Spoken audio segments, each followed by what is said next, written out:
starting to build a plan that's starting to feel a bit more comprehensive. You know, we know how taxes work, we know how interest rates work, we know about 401ks and other related plans.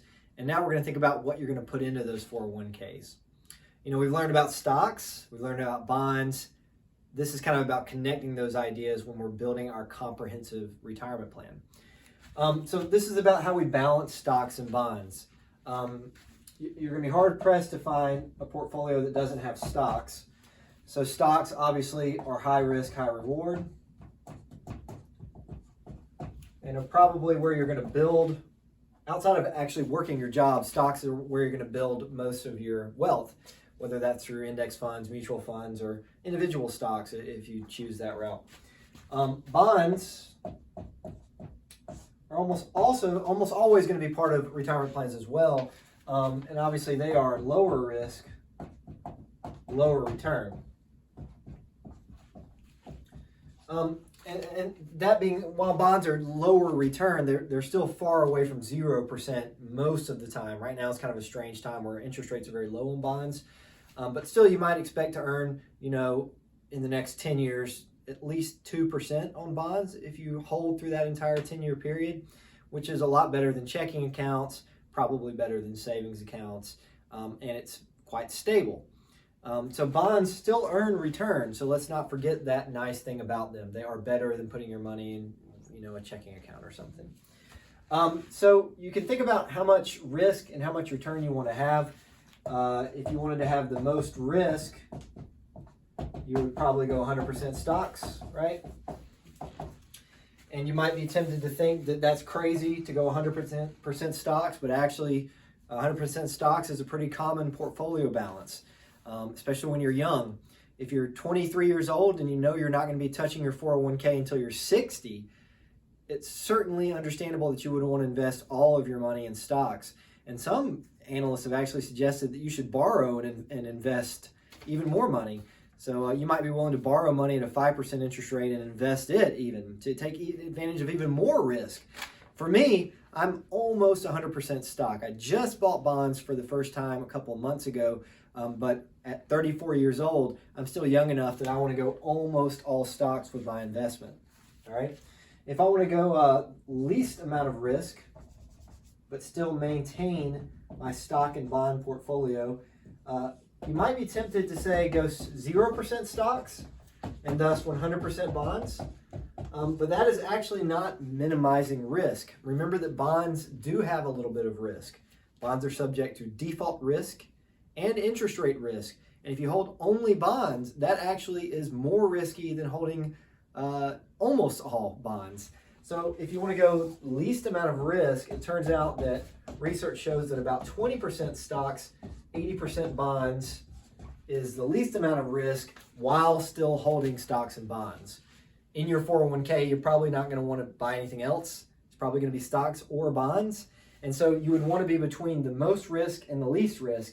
And you would never want to go to all bonds because that's kind of the worst of both worlds. It is low return and still kind of risky. So if you want to minimize risk, you might go here. So let's think about, you know, way down the road when you're 75 years old and you've still got money in your 401k, this is probably the balance you would want to hold unless something changes about finances during that, you know, 50 or 60 year period. So one method you might choose to make in terms of balancing is something called the invest your age in bonds approach.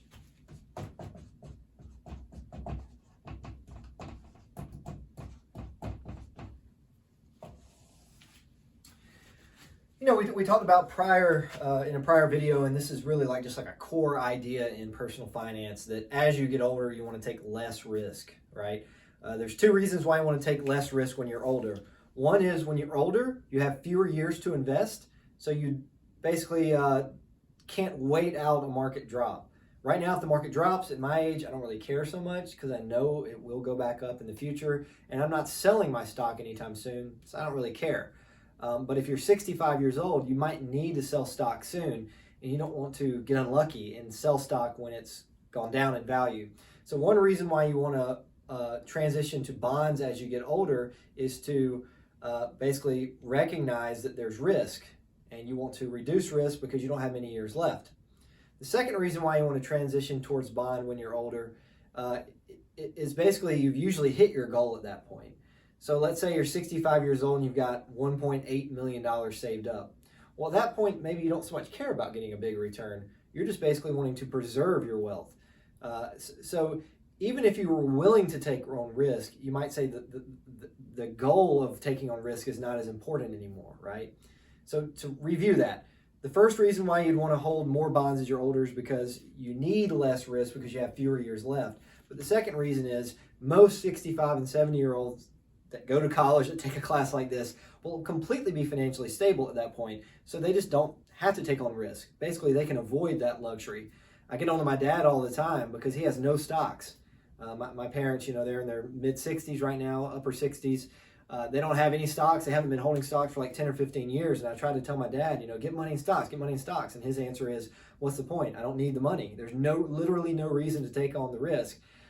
That's a good position to be in, right? So as you get older, you may just choose, don't take on risk. So here's one way to sort of naturally transition into bonds as you get older. It's called the invest your age in bonds approach.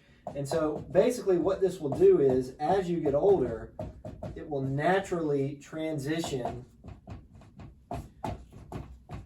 you away from away from stocks and into bonds.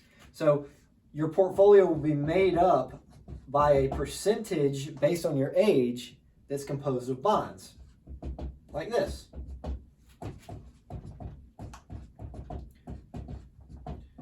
And there's nothing particularly magic about this, right? Using your age is somewhat arbitrary in terms of the numbers, but it turns out it actually works fairly well. This is pretty close to like an ideal strategy. If you look back on prior research and think about risk, it looks like this is a pretty good strategy to use. So right now, I'm 34 years old. This approach would suggest that I hold 34% of my assets in bonds and 66% in stocks. I don't do that because I want more risk, but also I have a pension plan through Georgia College, which kind of changes my situation. So I have to adjust away from that a bit. But if you don't have a pension, which you probably won't, right? And you got a 401k like a lot of people do, you might think this is a really good way to set up your portfolio. In years where the stock market goes down, usually bonds actually perform pretty well, which will help maintain the value of your account fairly well. And as you get older, you'll take on less and less risk. And, a big advantage of this is you basically take the emotion out of your decision making, which is something we're going to talk about more and more now that we're kind of at this point in this class where we have a bit of understanding of these key ideas. It turns out emotion is kind of a dangerous thing. For example, during the coronavirus epidemic, we had about a 35% drop in the stock market. I'm looking at my account and it's just losing value, thousands of dollars every single day. It's really tempting to go in and sell just to make myself feel better. Of course, the problem is if you sell, you're automatically you're selling at a point where stocks are very low, which is not what you want to do. And secondly, the stock market on average goes up over time. So it's silly to try to jump in and out of the market to predict when the market's going to do well. Taking the emotion out would be to put me in a situation where I have no ability to sell. And, if somebody could basically take my account and say, you're not allowed to sell until you're 60, I'd be okay with that. And that's kind of what a 401k does. Since you can't access the fund, you tend to think more long term. Same kind of deal with stocks and bonds. If the stock market's really going up, you might be tempted to hold more money in stocks. But then that's going against your strategy. If the market goes down, you might be tempting to sell stocks. But again, that's going against your strategy. So if you stick with a strategy up front, you're more likely to stick to it and you'll take some of your emotion out of it. Okay, that's the logic of following such a strict regimen like this. So again, what this is going to do is transition you away from stocks and into bonds as you get older. If you are so lucky that you live to 90 years old, hopefully you'll figure out what we should do here. All right, so we're continuing on. What number do you think should go here? All right, actually, this would be 80%, right? Because as we said before, this is actually minimal risk. If you're going to hold money in stocks and bonds, this is the least amount of risk that you have. If you decide you're not going to hold any stocks, like my dad, he has all of his money in a savings account. That's, basically zero risk. If you're going to take that route, fine. But if you're going to hold money in stocks and bonds, this would be how you'd want to do it. Take it to about 80-20, and then don't go any further than that, because it would actually become more risky. So at this point, at age 80, the investor age and bonds approach kind of breaks down. All right, so this balancing will work pretty well, but there is something else you have to think about, something called rebalancing. If you search rebalancing personal finance, you're going to find all kind of articles about it. Rebalancing is a really big deal. And for whatever reason, it's something that doesn't get taught in a lot of personal finance courses, not in a lot of personal finance books, despite the fact that it is really important. And rebalancing is just basically making sure you stick to your plan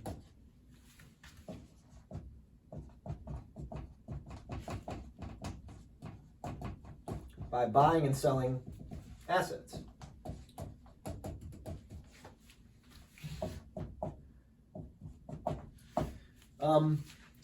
And this is kind of a time-consuming thing to do, to rebalance, but it's something you have to do if you're going to maintain your own finances in most cases. So let me just imagine, for example, I decide that I'm just going to be using a very generic plan, 50% stocks, 50% bonds, which would be stupid at age 34 like I am now, but maybe a good plan when you're 50, 55 years old. So I'm going to be 50% stocks, 50% bonds. And so you can think of it this way. Here are my assets.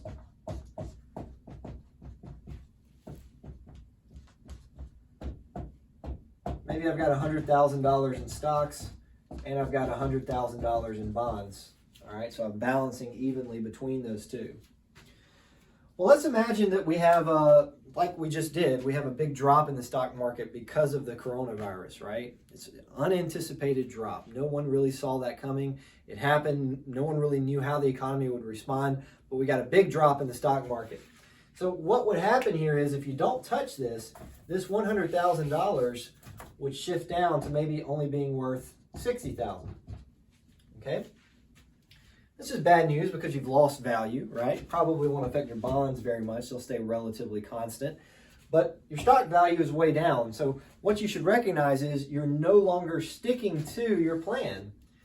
So what are you going to have to do?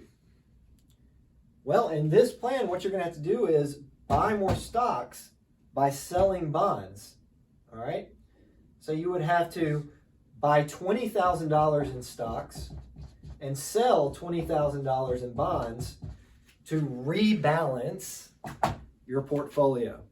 So when people talk about rebalancing, that's all they're talking about, is rebalancing your stock and bond ratio based on performance. And since stocks usually go up in value faster than bonds, usually what you end up doing is the opposite of this. You do a lot of selling stocks, buying bonds. But when the market goes down, you're required to do this, okay? And again, it's part of this is about taking the emotion out of it. If I know I'm going to do this, if I stick to my plan, I don't have to look at this and say, I really want to sell more stocks because I'm afraid they're going to go down further. Or some people would look at this and say, I really want to buy stocks while they're cheap, right? This is taking the thought process out of it. Stick to your rules. Just rebalance based on your plan that you've already decided upon. And so this is what you would do, all right? If instead we see an increase in the stock market, bonds will generally be more stable, so that's why I'm choosing changes in the stock market here. If instead we see an increase in the stock market, right, just like we just saw in the last couple of months, market rebounded, all right? So let's say you ended up with $120,000 in stocks and $100,000 in bonds. What you would need to do here is sell $10,000 worth of stocks and then use that $10,000 to buy $10,000 worth of bonds. Okay?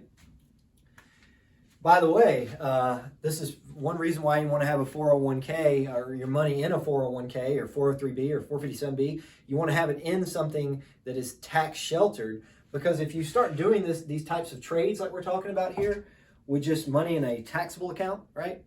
You're going to be paying taxes on your earnings, okay? So in this scenario here, when you sell the stocks, that's going to be a taxable event, and you're probably going to be paying capital gains taxes on it. Remember, in a 401k or related portfolio or related asset, you don't pay taxes at all while it's in the plan. So you can buy and sell however you want, and you don't have to worry about the tax implications. You only pay taxes at the end if it's a traditional account, and you only pay taxes at the beginning if it's a Roth account, which gives you a lot of flexibility with these changes. Okay.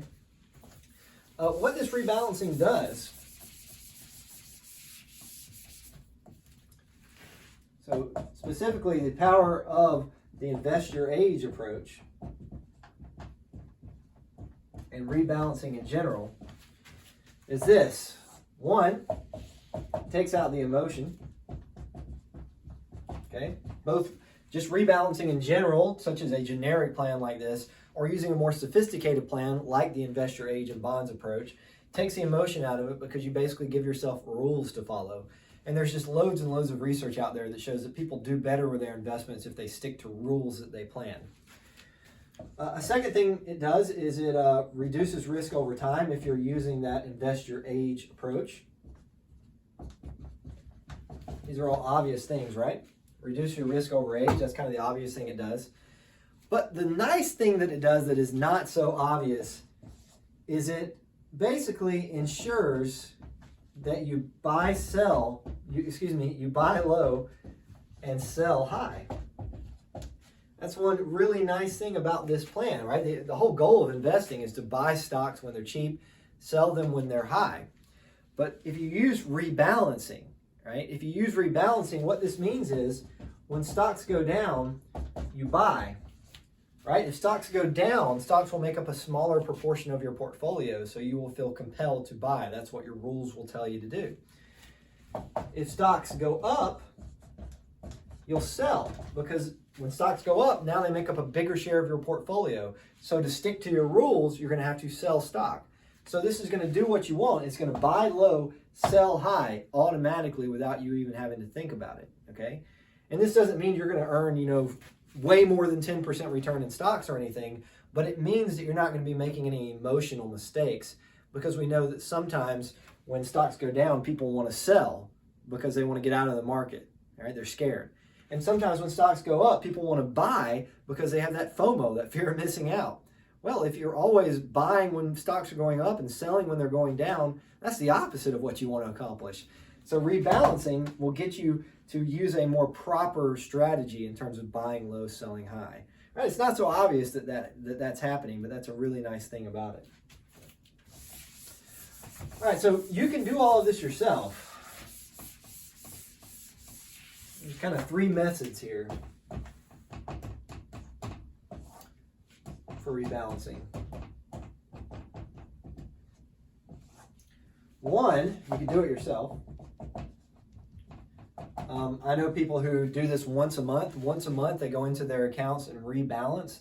That may not sound like a big deal, but that might be a hassle, because what you'll find out is you don't just have like a 401k and nothing else. You're going to find out that you're going to have a 401k, a Roth IRA, an HSA, and taxable account. And so you'd have to go in and basically figure out a way to rebalance all of those accounts to fit your goals. So that can be a bit of a mess. Some people decide to hire a financial advisor or a financial planner, right? Not just to do rebalancing, but to do everything for them. So if you're wondering, why would you ever pay somebody 1%? We said that's kind of a typical fee for a financial planner, 1% of your investments. Well, they're not just buying stocks. They're not just picking stocks for you. They're also going to do things like rebalancing. So you could take that route. Personally, I would never do that because I think I have enough knowledge to handle it myself. So I would go with number one. As I get older, as I start holding more bonds, I'll probably stick with number one. But there's a third strategy that's really convenient that's gotten more popular over the years. You might invest in a target date fund. A lot of these funds, target date is kind of the generic fund. If you see the term life cycle, that is usually an example of a target date fund, okay? A target date fund basically is a fund that includes stocks and bonds. You can invest in this in a retirement vehicle like a 401k, or you can just invest in it in a taxable account. It's a fund that includes stocks and bonds that automatically transitions towards bonds as you get older.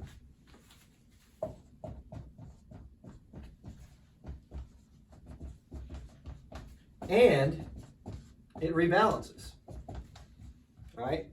So it's going to do everything that you would need to do automatically. Rather than you setting rules and forcing yourself to follow rules, this plan sort of follows the rules for you, okay? So for example, you might invest in a 2045 life cycle plan, all right? This plan could be passive or it could be active, right? It could be invested in index bonds, index funds. It could be invested in index funds for stocks or index funds for bonds, or it could be actively managed where somebody's picking stocks and bonds. Of course, as you can probably imagine, I would use index funds if it was me. So, you know, inside the plan, it doesn't mean there's someone picking and choosing what to do. They're just handling the rebalancing for you and transitioning you into bonds. So with a 2045 life cycle plan, the way this is kind of work would be like in 2020, you might have 30% bonds, and in 2040, you might have 60% bonds. And the account itself is just going to very slowly over time move you more and more towards bonds, kind of like this. All right, so basically it does sort of like the invest your age in bonds approach for you, okay? And if you haven't guessed it already, the target date refers to this year being your retirement year. So if you think you're going to retire in 2045, you might go with the 2045 target date fund or 2045 life cycle plan.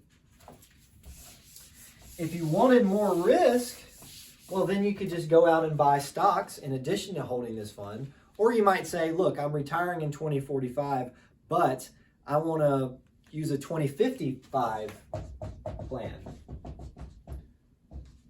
So if I use a 2055 life cycle plan, it's like I'm retiring in 2055. So if I retire at 2045, but I have one of these plans, it's just going to be slower to move in towards bonds. So they're both going to be moving towards the same goal, but this one's going to move slower because it thinks that I'm retiring in 2055. So it might be 10% behind in regards to how much bonds it holds and so forth. So if you want to take on more risk, choose a later date. If you want to take on less risk, choose an earlier date. You can even choose a date that already happened. If I choose a 2010 life cycle fund, that means it thinks I'm already retired if I wanted to choose a plan like that, okay?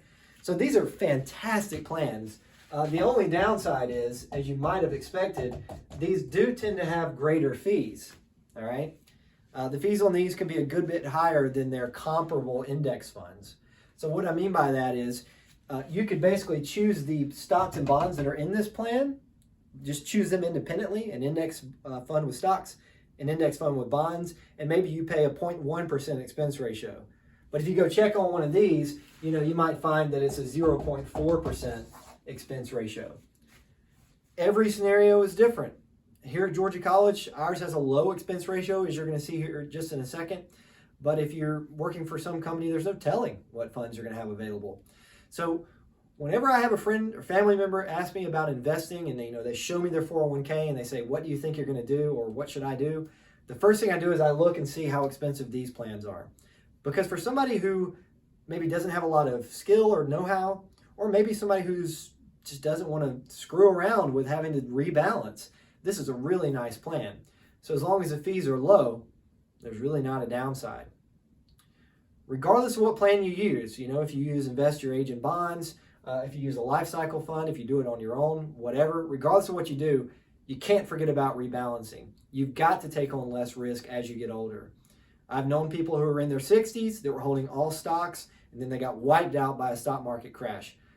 Here at Georgia College, we had some faculty members who were about to retire in 2009, Then we had the stock market crash.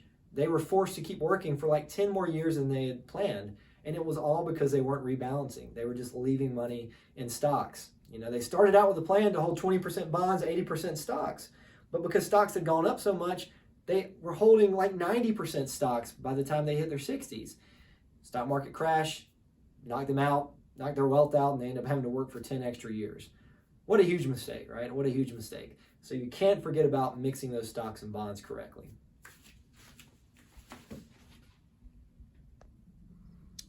I want to take a second and just take you guys through some just real life investment stuff. Sometimes these personal finance classes, when they're taught, there's sort of an impersonal feel to it in terms of, thinking about what this looks like in the real world. And I just want to show you guys what this looks like for me.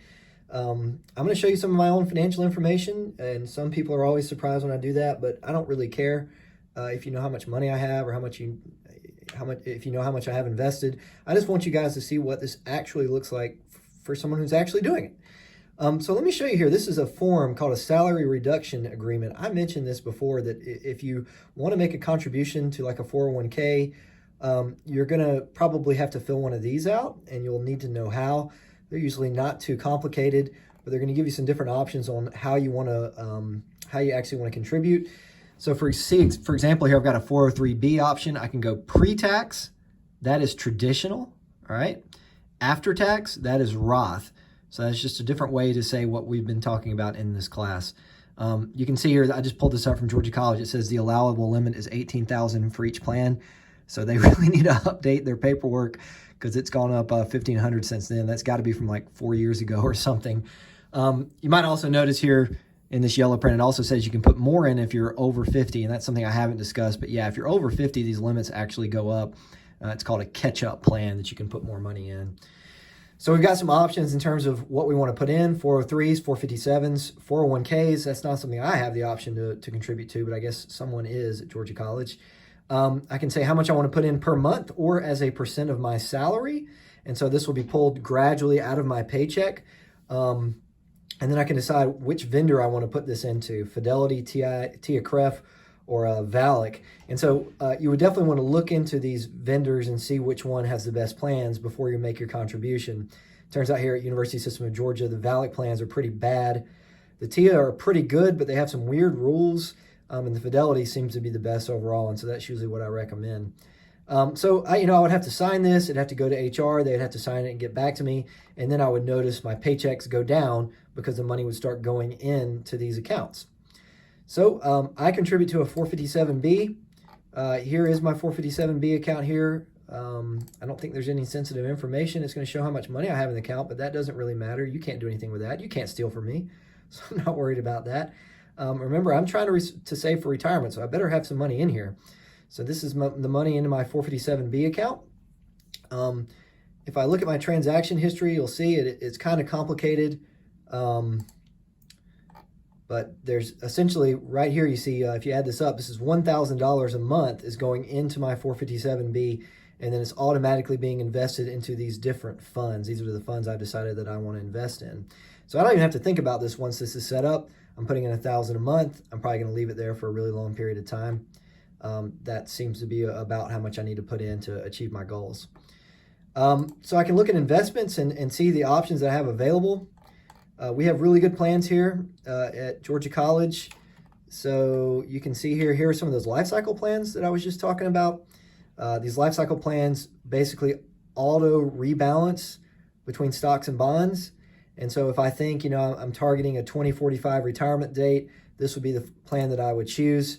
And then I can go in and see the prospectus about, information about this fund. So this one, you can see here, has a 0.09% expense ratio, which is just absolutely fantastic for a plan that's going to do so much for me already. It does a lot of work. It chooses the stocks and bonds that are in it based on preset rules. So it's still an index fund, but it's an index fund that will also rebalance for me. So if the stock market is doing really well, it will automatically sell stock and buy bonds like we talked about in the previous video. And as I get older, it will gradually transition towards bonds. It does all of that for just a 0.09% expense ratio, which is really amazing. It's really a tremendous plan. So I could go with one of these plans. I could also go passively managed or actively managed, and you can see all these different funds that they have. A lot of people will get really overwhelmed when they see all of this because they don't understand what it's telling them, and they'll either give up or they'll just sort of arbitrarily choose a plan. And I could go down here and choose one of these plans, and I'm sure that would be a big mistake. So for example, let me look at one of these actively managed plans. There you go. As actively managed small cap value fund has about a 1% expense ratio. And so if you're putting $10,000 a year into this account like I am, paying a 1% expense ratio is going to end up costing you tens of thousands of dollars in extra expenses, which obviously is no good. So instead, I stick with these passively managed funds. These checkmark ones happen to be the ones that I'm invested in. So for example, here, this top one that I'm invested in, this is basically just an S&P 500 fund, VIIX, Vanguard Institutional Index Fund, Institutional Plus Shares. Not exactly the catchiest name in the world, but this is a plan that's available to just some people that have plans like this 457B. And you can see 0.02% expense ratio. Hard to beat that, right? 0.02%. So I'm spending 20 cents per $1,000 per year. What a bargain. Other plans I have here, I've got some small cap. I'm not going to get into the specifics of why I have small cap. My whole plan is pretty complicated. This is just a small piece that you're seeing. 0.04% expense ratio there. I even have some international stocks here, which are which have a 0.05% expense ratio. So, when I look at this, there's a lot going on, but I would say, the plan is to find low expense ratios that track as much of the stock market as possible. And I've decided that this is a good plan for me. For somebody who asks me what they should do and they don't want to take such a guided approach, I push them towards these. So, I have family members that don't know what they're doing and they say, what should I do? I just say, figure out the year you're going to retire, choose one of these, and you're going to get 99% of the way there in terms of the ideal plan. Choosing one of these plans is going to be slightly more expensive in terms of the expense ratio, but we're talking hundreds of dollars over the long run, not tens of thousands. So these plans tend to be really good if they have low expense ratios. So that's my, that's basically what I'm doing with my 457B. Obviously, I have other accounts that I have to worry about as well. But I love this 457B because when I'm 52 years old, I'm going to be withdrawing from these accounts and not paying any penalties on it, just paying income taxes, which is great.